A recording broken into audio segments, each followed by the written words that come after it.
What's up, guys? Welcome back to the channel, welcome back to the driveway, and welcome in for the first time. You've seen it in the background in many of videos. That's right, the old 2019 F550. All right, so let's start out with the obvious stuff. 2019 Ford F550 Super Duty, and we'll go under the hood here. Look at that power. Whoa. That is that's a gas engine, guys. Gotcha, didn't I? Yeah, it's a V10 gas engine. Pretty much the last year that Ford put that engine out, and it is a gas hog. So if anybody who has a V10 in a 20,000 pound service truck, you understand that strife. Now into the cab here, it's pretty roomy.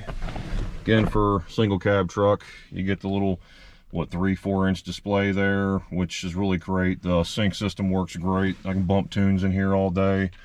Believe it or not, this truck is not this clean every day. I just happened to clean it up for you guys. If you guys can see that, we're at 35,000 miles on it, and I got it at roughly about 22 to 25. I can't remember exactly, but for the most part, you know, you got a good size center console. I guess Ford was the ones who decided to put these seat covers on here because they hold up great. They're like a Carhartt material. And aside from that, that's pretty much the tour. In here, I just keep everything, all my chargers. It's got a built-in inverter in here, and this is where my main switches for my PTO and everything, my strobe light switches, all on that 6-panel auxiliary switch that Ford comes factory. So pretty cool there. And in the cab, for the most part, I just keep kind of the essentials, my RAM laptop mount, and just my chargers and my snap-on jump box. All right, so I'm going to start on this side of the truck because I think last time I started on the previous side of the truck and really didn't get a whole lot of detail on this side. These trucks are kind of set up similar, but for the most part, you kind of you can pretty much grasp the gist of all this. All right, so this guy right here, we've got a 7,000 pound, 24-foot maintainer crane on a maintainer body.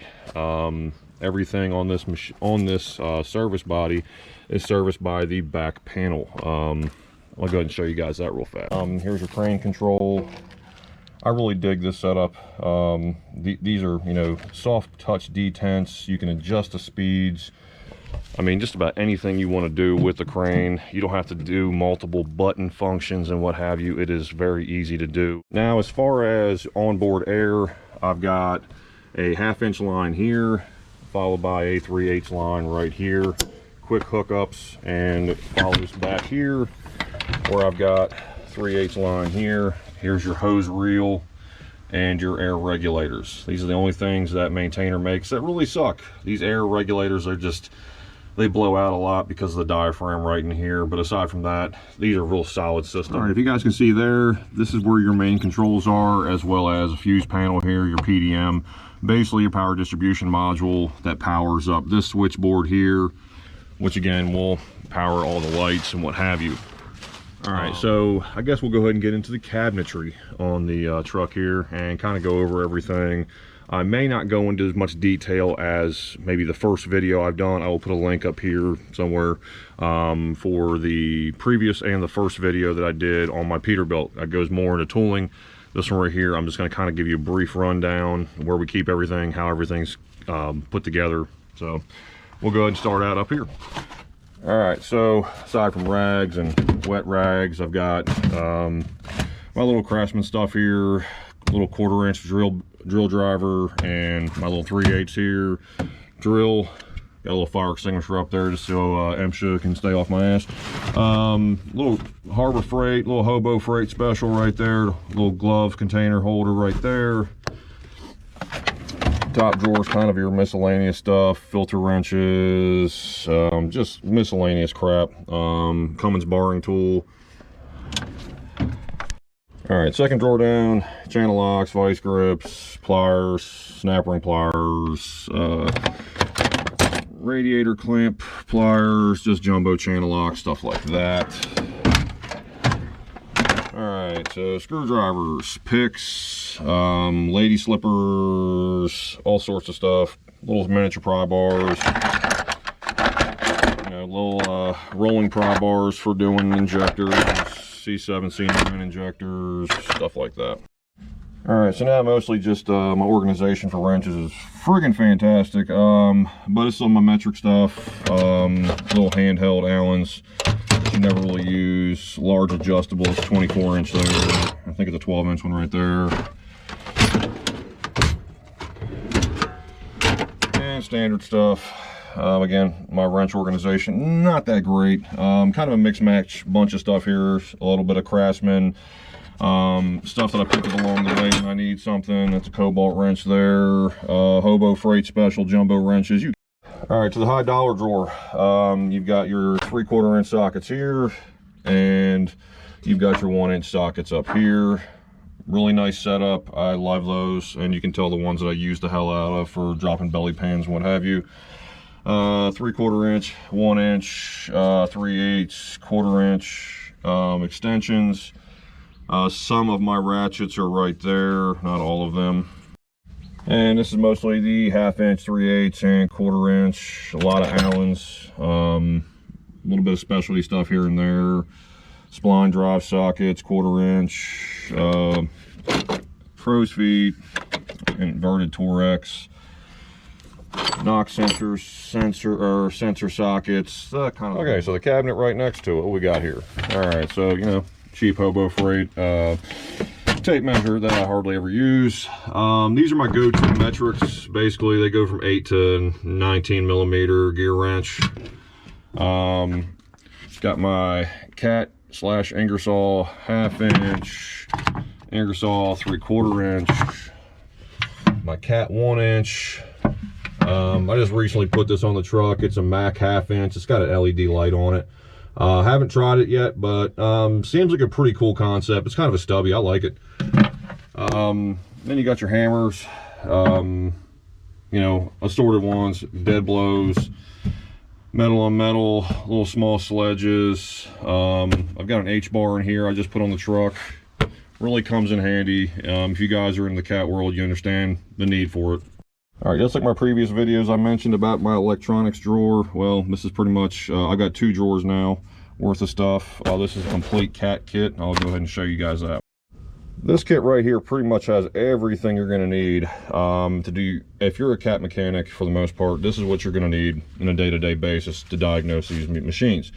All right, so you've got a cat multimeter that also does pulse width modulation, duty cycle, hertz, everything. This meter right here kicks ass.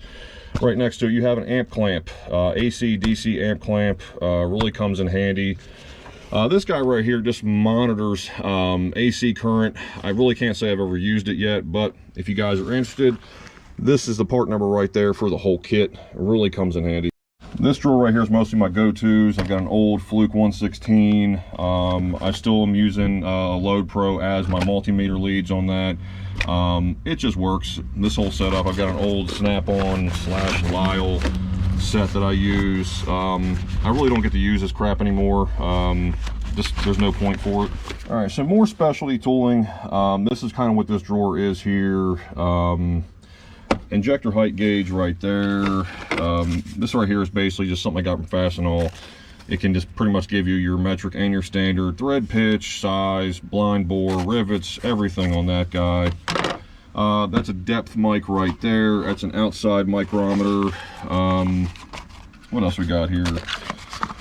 My timing pin for pretty much the C13, C15, C18, this kit right here, and will also do C66s, C71s, so on and so forth, 4/4s.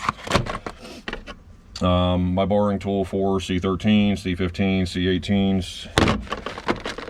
This is an H-bar style barring tool, works out great.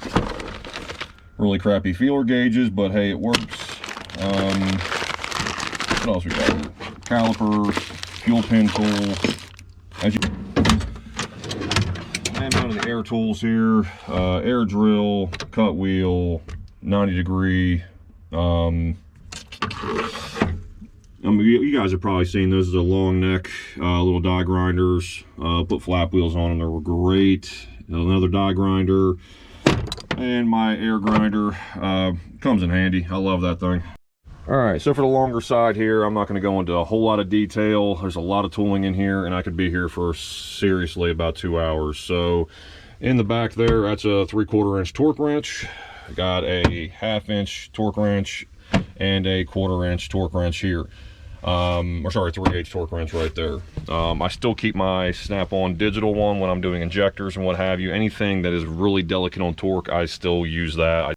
All right, so moving down the line here, we got the last cabinet. We kind of mentioned it earlier in the video. Again, this is where all your airline controls are, your air regulator, your spool right there for your 1/2 inch line. I made a little pigtail line just so if I don't feel like taking out this hose right here.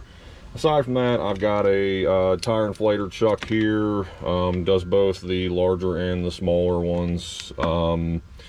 Extension cord, and mostly it's my safety stuff here. I've got a couple of bottle jacks in here, hard hat, face shield. Here's my fall away harness where I work on boom lifts. So, and of course, if you go into an MSHA site, you better have that book.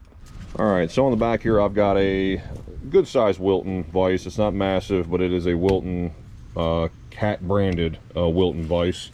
Really nice. I like it. You've got your smaller side cabinets here where I've got my large dead blow and one of my sledgehammers. And in the back here, I've got a larger pry bar, another sledgehammer, 3/4 inch ratchet with a long bar. You guys have probably seen that in my previous video. Track shovel and a very large air nozzle. All right, now, so into the doghouse where nobody really ever wants to show on their service trucks, but I will. I keep a trash can on site all the time. Just makes it easier for housekeeping. Funnels. In the back there, I've got a couple different oil pans, and I've got about a 5-gallon oil storage on this truck. No more than that. I've got a 4-foot ladder there and a 8-foot ladder that's on the side of my truck. DOT compliance, not here. Container Freon. I try to keep as much cribbing and block as I can on the truck. All right, so this cabinet right here is just kind of another small consumables cabinet. I don't try to keep a whole lot of crap on my truck, but it is what it is. You're going to need fluids. You're going to need any sort of consumable. So you've got your cat grease, copper anti-seize. I love this stuff. Comes in a can, and you can pretty much spray it on bolts, especially when you're doing like anything belly pan related or anything you're putting back together on a machine. Write that part number down, guys, and use it. Engine oil, just a little bit of extra materials. I need more toweling, coolant, extended life coolant stuff.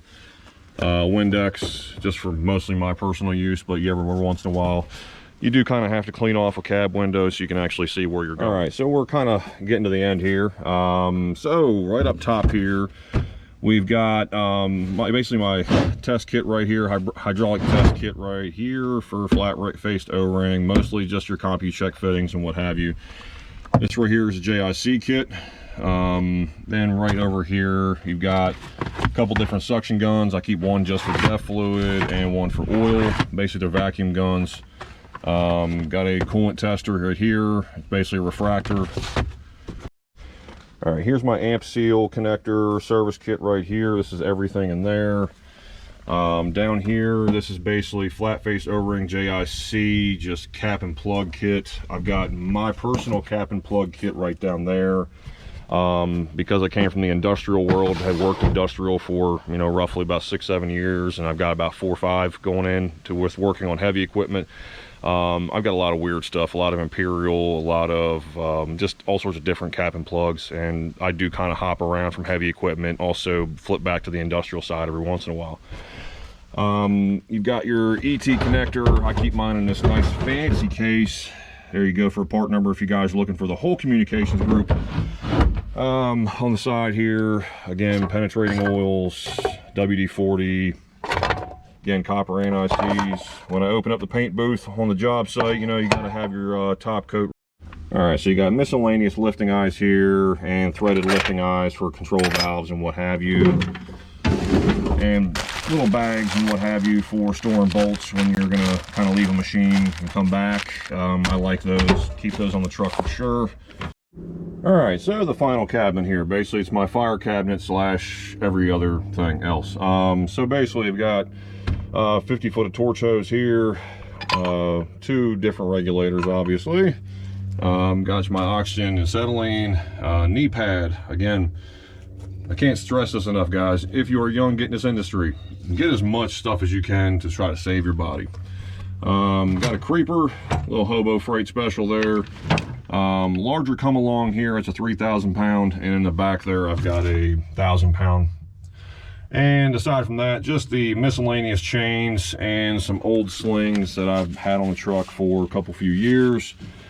And the one thing I like about this torch setup that I've really just recently figured out they make, which are the quick disconnects. That's a pretty cool little deal there. All right, guys, so I'm gonna go ahead and cut the video off right there. If you guys want to see a part 2 where I go further into the tooling, leave some comments down below, watch the video, give me some likes, give me something you guys want to see that you maybe wasn't seen in this video or my previous videos. Aside from that, do what you guys always do, like, share, subscribe, P-Pump the world, and I'll see you guys in the next video.